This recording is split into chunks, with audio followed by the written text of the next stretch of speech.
और रूस यूक्रेन जंग से जुड़ी बड़ी खबर। नेटो देश एस्टोनिया के विदेश मंत्री उर्मस रेनसालू ने यूक्रेन जंग पर बहुत बड़ा बयान दिया है। एस्टोनिया के विदेश मंत्री ने कहा है कि अगर यूक्रेन जंग में हार जाता है तो ऐसे हालात में नेटो देशों को यूक्रेन की हार पर हस्ताक्षर करने के लिए मजबूर होना पड़ेगा। रूस के कट्टर दुश्मन नेटो देश एस्टोनिया ने कहा कि यूक्रेन को नेटो देश एडवांस हथियार देने में बहुत देर कर रहे हैं। ऐसे हालात में यूक्रेन रूस से जंग हार जाएगा। नेटो देश एस्टोनिया ने नेटो की ही पोल खोलकर रख दी है। यूक्रेन नेटो के दम पर रूस से जंग कर रहा है और पिछले एक हफ्ते से दावा यह किया जा रहा है कि नेटो में फिनलैंड के शामिल होने से रूस अब जंग में कमजोर पड़ चुका है। लेकिन नेटो से जुड़ा एस्टोनिया दावा कर रहा है कि नेटो की वजह से यूक्रेन जंग हार रहा है।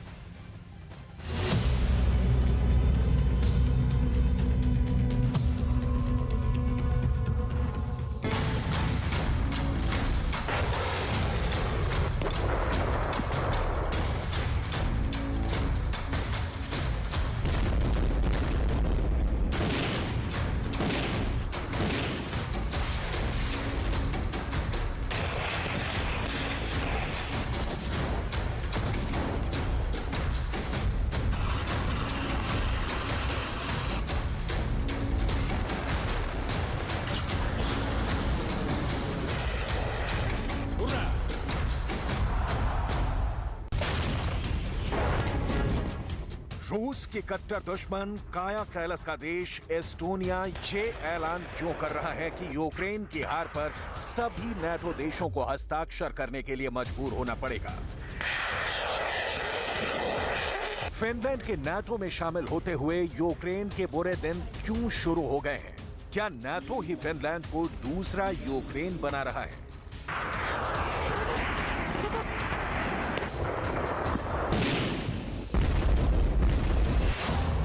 चार 100 दिन बाद आखिर ऐसी क्या वजह है कि नेटो यूक्रेन को भारी हथियार देने को तैयार नहीं है? क्या रूस वाकई में नेटो के 31 देशों को हराने की तैयारी कर चुका है? यूक्रेन की हार पर फिनलैंड के हस्ताक्षर। 400 दिन की जंग के बाद यूक्रेन का बहुत बुरा हाल होने जा रहा है। पिछले 14 महीने से नेटो और यूक्रेन दावा कर रहे थे कि पुतिन का रूस बुरी तरह से जंग हार रहा है, लेकिन अब देखिए नेटो के जो 31 देश रूस को हराने के दावे कर रहे थे, आज वही नेटो देश रूस के भीषण हमलों को देखने के बाद पूरी तरह से घबरा गए। हम आपको रूस के सबसे कट्टर दुश्मन नेटो देश एस्टोनिया का खौफ दिखाने जा रहे हैं, जो दावे के साथ कह रहा है कि रूस के 700 लड़ाकू विमान, 5000 टैंक, 3000 तोप, 2000 रॉकेट आदि और रूस के मिसाइल हमलों से यूक्रेन नहीं जीत पाएगा। 55 लाख की आबादी वाले एस्टोनिया के प्रधानमंत्री काया कैलाश किसी भी कीमत पर रूस को हराना चाहती हैं।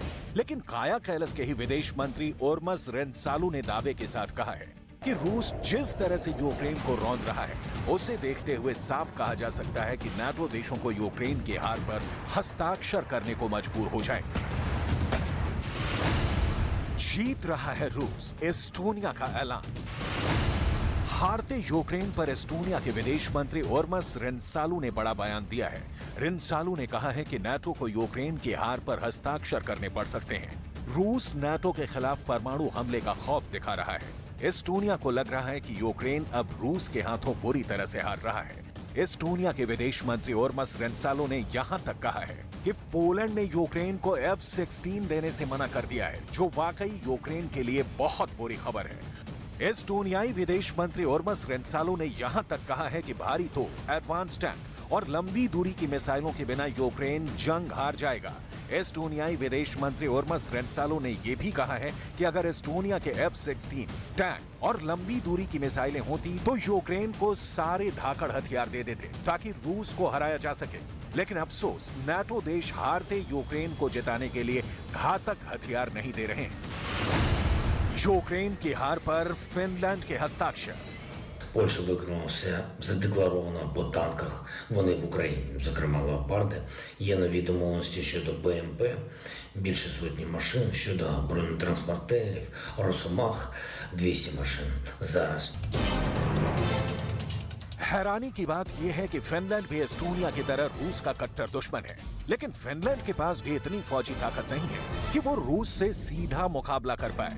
नाटो ने रूस को घेरने के लिए फिनलैंड को दूसरा यूक्रेन बनाने की कोशिश की है, यानी रूस को उत्तर की तरफ से घेरने के लिए नाटो फिनलैंड और एस्टोनिया का इस्तेमाल कर रहा है। लेकिन दिक्कत यह है कि नाटो देश पोलैंड F-16 यूक्रेन को देने को तैयार नहीं है, जबकि अमेरिका, ब्रिटेन, जर्मनी के सबसे घातक टैंक अभी तक रूस के खिलाफ खुलकर जंग के मैदान में इसलिए नहीं उतर पाए हैं क्योंकि यूक्रेन के सैनिक अभी इन एडवांस टैंकों को चलाने में एक्सपर्ट नहीं हो पाए हैं। अब तक यूक्रेन को नाटो और पश्चिम के 80 देशों ने 12 लाख करोड़ के हथियार दिए हैं।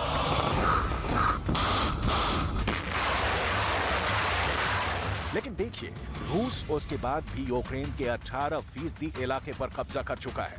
ऐसे में एस्टोनिया का यूक्रेन की हार पर सवाल उठाना साफ दिखाता है कि रूस यूक्रेन जंग जीत रहा है। एस्टोनिया ने तो साफ कह दिया है कि यूक्रेन को नाटो ने मरने के लिए छोड़ दिया है।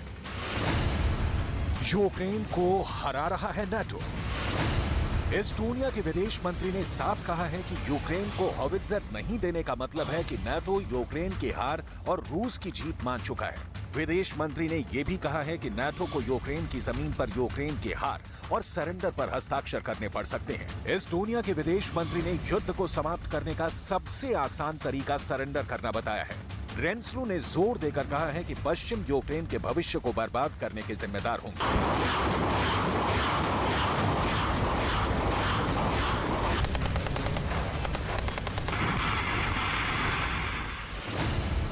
यूक्रेन की हार पर फिनलैंड के हस्ताक्षर। एस्टोनिया की तरफ फिनलैंड भी रूस के तीखे हमलों को देखकर घबरा रहा है। खबरों के मुताबिक पुतिन ने फिनलैंड से लगती 1300 किलोमीटर की सीमा पर TOS-1 रॉकेट आर्मी को भेजना शुरू कर दिया है, जिन्होंने यूक्रेन के चीथड़े उड़ा रखे हैं। फिनलैंड को भी रूस के खतरनाक हमलों से बचने के लिए घातक हथियारों की जरूरत है। ऐसे में सवाल उठता है कि नाटो के 31 देशों में से कौन सा ऐसा पहला देश होगा जो रूस पर सीधा हमला करेगा या फिर अपनी फौज को यूक्रेन में रूस के खिलाफ उतारेगा। इसका जवाब है ना तो अमेरिका, ना ब्रिटेन और ना ही जर्मनी। और फ्रांस अपनी फौज को रूस के खिलाफ जंग में उतारेंगे। तो फिर सवाल उठता है कि यूक्रेन जंग कैसे जीतेगा। इसका जवाब नाटो के पास भी नहीं है। इधर दूसरी तरफ रूस ने साफ कर दिया है कि यूक्रेन का साथ देने वाले हर रूसी दुश्मन के खिलाफ भयानक हमले करेगा, फिर चाहे वो नाटो का 31वां देश फिनलैंड ही क्यों ना हो। यूक्रेन फिनलैंड के रास्ते नाटो के जरिए रूस पर बड़ा हमला करने की तैयारी में जुटा है, ऐसा रूस दावा कर रहा है। Каждый день поставок иностранного оружия на Украину в конечном счете приближает вот этот самый ядерный апокалипсис. जीत रहा है रूस, एस्टोनिया का ऐलान।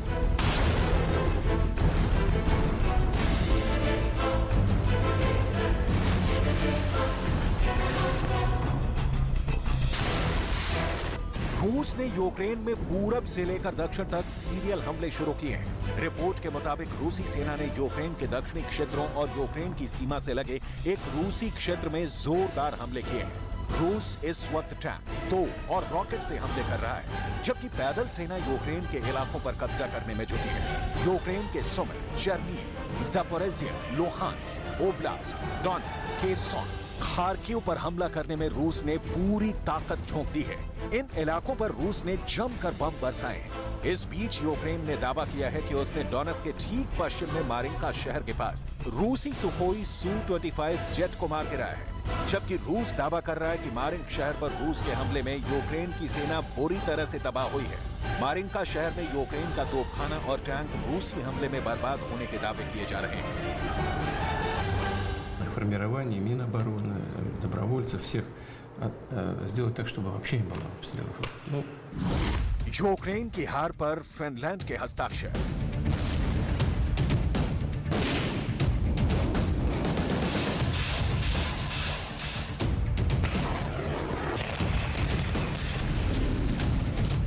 रूस ने 24 फरवरी 2022 से लेकर आज तक हर दिन यूक्रेन पर 12 से 15 हजार गोले दाग रहा है। रूस के 4000 टैंक यूक्रेन के 17% इलाके को तबाह करके कब्जा कर चुके हैं। यूक्रेन के 1 लाख वर्ग किलोमीटर इलाके में रूस के भयानक हमलों की वजह से यूक्रेन को 50 लाख करोड़ का नुकसान नवंबर 2022 तक हो चुका था। नाटो और अमेरिका के हथियार यूक्रेन के लिए सिर्फ खिलौना साबित हो रहे हैं। रूस ने नाटो के हथियारों को चुन चुन कर निशाना बनाना शुरू कर दिया है। आप इसी से अंदाजा लगा सकते हैं कि रूस किंजल और इस्कंदर जैसी मिसाइलों से यूक्रेन के 13 शहरों पर हमला कर रहा है। हर दिन 100 हमले रूस यूक्रेन के पूरब, दक्षिण और उत्तर में कर रहा है, जबकि रूस की S-300 मिसाइलें हमला रोकने की बजाय हमला करने वाली मिसाइलें बन चुकी हैं। पुतिन के बेहद करीबी दिमित्री मेदवेदेव ने साफ कर दिया है कि बखमूत जीतने के बाद अब रूस और बड़े हमले की तैयारी कर रहा है। दिमित्री मेदवेदेव ने तो नाटो और अमेरिका को यहां तक धमकी दी है कि अगर यूक्रेन को नाटो और अमेरिका ने ज्यादा घातक हथियार दिए तो फिर रूस महाविनाशक हथियारों से हमले शुरू कर देगा। यूक्रेन के सैनिक भी रूसी हमलों से घबराए हुए हैं। Таких агресорів потрібно розбивати повністю. Принаймні на своїй території, я не знаю, повністю ми їх розбити не зможемо. Там же, може, в них якісь внутрішні свої будуть політичні перестановки, може, якийсь розвал країни. Але те, що їх потрібно вигнати з усієї нашої території, я вважаю, це точно.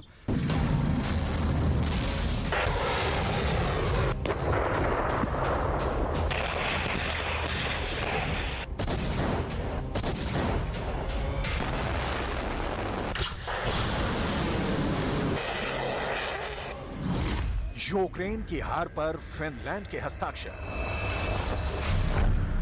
रूस ने पूर्वी यूक्रेन के बड़े इलाके पर हमले बहुत तेज कर दिए हैं। रूस के 3000 टैंक अकेले पूर्वी यूक्रेन पर ही हमला करने में जुटे हैं। वहीं पुतिन की 2 लाख फौज रूस के पश्चिम में स्थित यूक्रेन की राजधानी कीव पर बड़ा हमला करने जा रही है। पिछले 3 हफ्तों से Kyiv, Dnipro, Kherson, Kharkiv, Sumy, Zaporizhzhia, Luhansk oblast में 300 से ज्यादा ड्रोन हमले हो चुके हैं, जबकि 1500 रॉकेट रूस दाग चुका है।